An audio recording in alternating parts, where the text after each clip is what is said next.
నీరు మనకు ప్రాణాధారమే కావచ్చు, కానీ మన శరీరంలో అణువుగాని చోట చేరితే ఆ నీరే మనకు ప్రాణాంతకంగా పరిణమిస్తుంది. ఊపిరితిత్తుల్లోనూ ఛాతీ మధ్య భాగంలో ఊపిరితిత్తుల చుట్టూ నీరు చేరటం అలాంటి సమస్యే. ఫ్లూరల్ ఎఫ్యూజన్గా పిలిచే ఈ సమస్య మూలంగా నిమోనియా మొదలవుతుంది. సకాలంలో చికిత్స అందించకపోతే ఏకంగా ప్రాణమే ప్రమాదంలో పడుతుంది. ఊపిరితిత్తుల్లో నీరు చేరటానికి వెనుక కారణాలేమిటో, ఈ సమస్యకు ఎలాంటి చికిత్స అవసరమవుతుందో ఇప్పుడు తెలుసుకుందాం.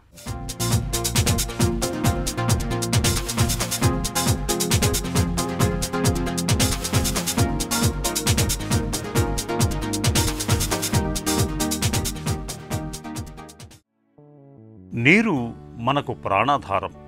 నీరు లేకపోతే మనలో జీవమే లేదు. అయితే ఇంతటి ప్రాణాధారమైన నీరే ఒక్కోసారి మన పాలిట ప్రాణాంతకంగా మారుతూ ఉంటుంది. మనకు ప్రాణవాయువును అందించే ఊపిరితిత్తుల్లోకి నీరు చేరినప్పుడు అది నిమోనియాగా పరిణమించి మన ప్రాణాల్ని ప్రమాదంలోకి నెడుతుంది.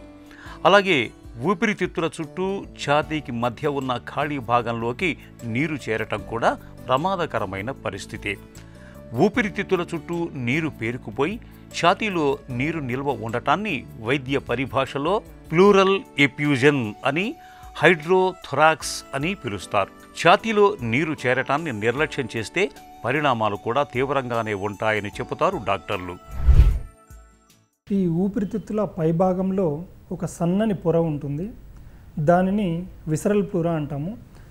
ఛాతి కండరాల యొక్క లోపలి భాగంలో ఒక పొర ఉంటుంది. దాన్ని పెరేటల్ ప్లూరా అంటాము.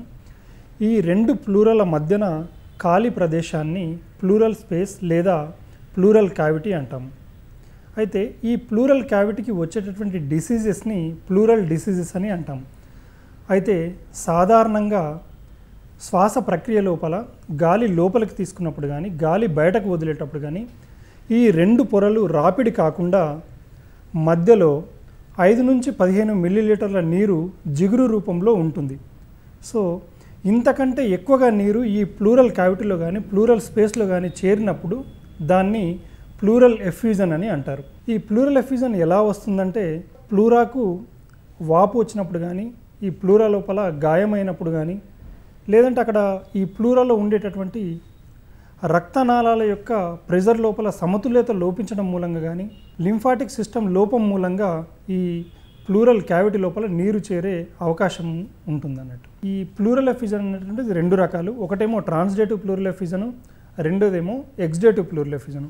ట్రాన్స్డేటివ్ ప్లూరల్ ఎఫ్యూజన్ తీసుకున్నట్టయితే ముఖ్యంగా గుండె యొక్క ఎడమ భాగము పనితీరు మందగించడం మూలంగా ఈ ఊపిరితిత్తుల్లో నీరు వచ్చే అవకాశం ఉంటుంది.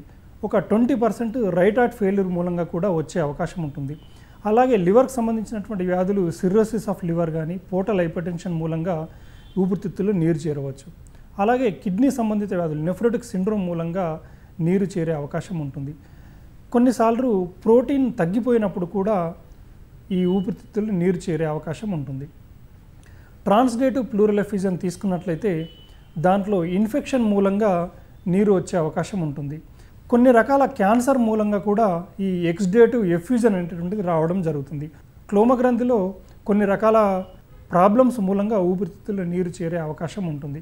కొన్ని రకాల ఈ కొల్లాజెన్ వాస్కులర్ డిసీజెస్ వల్ల ఊపిరితిత్తుల్లో నీరు చేరే అవకాశం ఉంటుంది. సాధారణంగా ఊపిరితిత్తులు నీటి ఊటతో కప్పి ఉంటాయి. కొన్నిసార్లు ఉదరం, ఛాతీ గోడల మధ్య ఉన్న రంధ్రాల ద్వారా నీరు చేరుతుంది. ఊపిరితిత్తులు ఛాతీ గోడలకు మధ్య ఉన్న ఖాళీ ప్రదేశంలోకి నిరంతరం నీరు చేరటం వలన ఊపిరితిత్తుల బాహ్య పొర ద్వారా ఛాతీ లోపల గోడ వరకు చేరగలుగుతుంది. ఫలితంగా ఫ్లూరల్ స్పేస్లో నీటి నిల్వ సామర్థ్యం తగ్గిపోతుంది. ఊపిరితిత్తులోని ఔటర్ లేయర్ ద్వారా పంపించే నీటికి 20 రెట్లు ఎక్కువ నిల్వ చేయగల సామర్థ్యం మాత్రమే చెస్ట్ ఇన్నర్ లేయర్కు ఉంటుంది. అది దాటితే మిగిలిన నీరంతా ఊపిరితిత్తులపైన పేరుకుని ఛాతీలో నిల్వ ఉంటుంది. ఊపిరితిత్తుల వ్యాధి ఉన్నవారిలో ఆ నీటి ఉత్పత్తి వేగం మరింత ఎక్కువగా ఉంటుంది. ఫలితంగా ఊపిరితిత్తులు చెస్ట్ ఇన్నర్ లేయర్ను నీరు పూర్తిగా ఆక్రమించేస్తుంది. ఈ పరిస్థితినే ఫ్లూరల్ ఎఫ్యూజన్ అంటారు. ఈ సమస్యకు సాధారణంగా టీబీ, నిమోనియా, క్యాన్సర్ అనేవి కారణాలుగా ఉంటాయి. ఈ ఊపిరితిత్తులలో నీరు చేరినప్పుడు ఛాతీ నొప్పిగా ఉండడము, దగ్గినప్పుడు కానీ తుమ్మినప్పుడు కానీ శ్వాస గట్టిగా తీసుకున్నప్పుడు కానీ ఛాతీలో నొప్పి వచ్చే అవకాశం ఉంటుంది. అలాగే దమ్ము రావడం జరుగుతుంది, తర్వాత దగ్గు రావడము ఉంటుంది అన్నట్టు. అలాగే ఆకలి లేకపోవడం కానీ తర్వాత బరువు తగ్గిపోవడం అనేటువంటిది ఈ ప్లూరల్ ఎఫ్యూజన్ యొక్క లక్షణాలు. అలాగే ఎక్స్రే తీయడం ద్వారా తెలుసుకోవచ్చు. ఈ ఎక్స్రే లోపల నీరు చేరినప్పుడు అక్కడ కాస్టోఫ్రీనిక్ యాంగిల్ బ్లంటింగ్ కావడం మూలంగా నీరు చేరిందని చెప్తాం. అది కాకుండా అల్ట్రాసోనోగ్రఫీ అంటే ఛాతీలో స్కానింగ్ చేయడం మూలంగా నీరు చేరింది లేనిది తెలుసుకోవచ్చు. ఊపిరితిత్తులకు టీబీ సోకినప్పుడు ఊపిరితిత్తుల పై భాగంలో పసుపు రంగులో ఉండే ద్రవం వేగంగా వృద్ధి చెందుతుంది. అలాగే న్యూమోనియా కారణంగా ఊపిరితిత్తులోని నీరు వేగంగా చీముగా మారుతుంది. క్యాన్సర్ల బారిన పడ్డప్పుడు కూడా ఊపిరితిత్తుల చుట్టూ నీరు ఎక్కువగా చేరుతుంటుంది. ఛాతీలో నీరు చేరినప్పుడు తరచూ జ్వరం వచ్చిపోతుంటుంది. సాయంత్రం వేళల్లో జ్వరం తీవ్రత బాగా ఎక్కువగా ఉంటుంది. శ్వాస తీసుకోవటం ఇబ్బందిగా ఉంటుంది. ఛాతీలో నొప్పిగా అనిపిస్తూ ఉంటుంది. బరువు తగ్గిపోతూ ఉంటారు. దగ్గినప్పుడు కఫం బయటకు వస్తూ ఉంటుంది. కదలికలు చేస్తున్నప్పుడు ఛాతీలో శబ్దాలు వస్తూ ఉంటాయి. ఛాతీకి రెండు వైపులా భారంగా ఉన్నట్టు అనిపిస్తూ ఉంటుంది. ఈ లక్షణాలు గనక కనిపిస్తే వెంటనే వైద్యులను సంప్రదించాలి. ఛాతీలో నీరు 300 మిల్లీగ్రాములకు మించటాన్ని డాక్టర్లు ప్రమాదకరంగా చెబుతారు. ఎక్స్రే, అల్ట్రాసౌండ్ స్కానింగ్ పరీక్షల సాయంతో ఛాతీలో నీరు ఎంత మొత్తంలో ఉందన్న విషయాన్ని ఖచ్చితంగా నిర్ధారించవచ్చు. ఈ ఊపిరితిత్తుల్లో ఒకసారి నీరు చేరిన తర్వాత ఎక్కువ నీరు ఉన్నట్లయితే దాన్ని సూది ద్వారా ఈ ఛాతీలోంచి ఒక దఫాలో 1 లీటర్ నీరు వరకు తీసివేయడం జరుగుతుంది. అది కొంచెం నీరు ఉన్నట్లయితే ఏ వ్యాధి వల్ల నీరు వచ్చిందో ఆ వ్యాధికి ట్రీట్మెంట్ ఇచ్చినట్లయితే ఆ నీరు అనేటటువంటిది తగ్గిపోవడం జరుగుతుంది. అప్పుడు సూదితో తీయాల్సినటువంటి అవసరము లేకుండా ఉంటుంది. అలాగే ఒకవేళ ఇది బ్యాక్టీరియల్ ఇన్ఫెక్షన్ మూలంగా ఈ ఛాతీలో నీరు చేరినప్పుడు దీనికి యాంటీబయోటిక్స్ ఒక 10 నుంచి 14 రోజుల పాటు ఇచ్చినట్లయితే ఆ నీరు అనేటటువంటిది తగ్గిపోవడం జరుగుతుంది. అలాగే టీబీ మూలంగా ఈ నీరు చేరినట్లయితే 6 నెలల పాటు క్రమం తప్పకుండా టీబీ మందులు వేసుకున్నట్లయితే ఈ నీరు అనేటటువంటిది తగ్గిపోవడం జరుగుతుంది. కొన్ని రకాల క్యాన్సర్ల మూలంగా నీరు రావచ్చు. కాబట్టి ఈ క్యాన్సర్లలో నీరు వచ్చినప్పుడు అది ఒకవైపు చాలా ఎక్కువగా ఉంటుంది. సో దానికి ఏంటంటే ఈ సూది ద్వారా నీరు తీసేయడం అనేటువంటిది జరుగుతుంది. కొన్నిసార్లు ఏమవుతుందంటే మాటికి ఈ నీరు వస్తూనే ఉంటుంది, అంటే ఒక ఊటలాగా ఊరుతూ ఉంటుంది అన్నట్టు. సో ఇలాంటి సందర్భాల లోపల ఈ ఛాతీ భాగం లోపల ఒక ట్యూబ్ వేయాల్సి ఉంటుంది. దాన్ని ఇంటర్కోస్టల్ ట్యూబ్ డ్రైనేజ్ అంటాము.